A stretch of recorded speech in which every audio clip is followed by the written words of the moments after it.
Legislative IQ. Increase your legislative intelligence with Florida's policy, budget, and campaign monitoring service. Subscribe today at legislativeiq.com.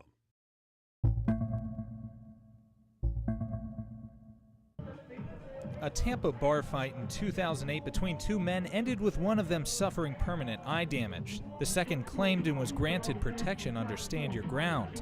The injured man filed a civil suit. An appeals court threw it out, but the Supreme Court in its ruling said civil suits can go forward even if immunity was granted in criminal cases. What the courts did was kind of clarify that and say that the immunity doesn't automatically carry over into civil court. That's a separate issue that civil courts are going to have to deal with.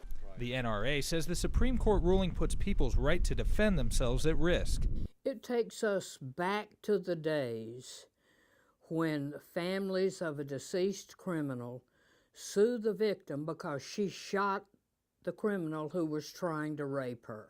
Legal experts acknowledge there are instances where civil cases could be beneficial. This would allow them to go into civil court and possibly pursue it a second time in the civil remedy, much like they did in the O.J. Simpson case. The ruling all but guarantees the legislature will have to take another look at the state Stand Your Ground law when it meets in January. The legislature needs to fix it and tell the Florida Supreme Court that the legislature makes the laws.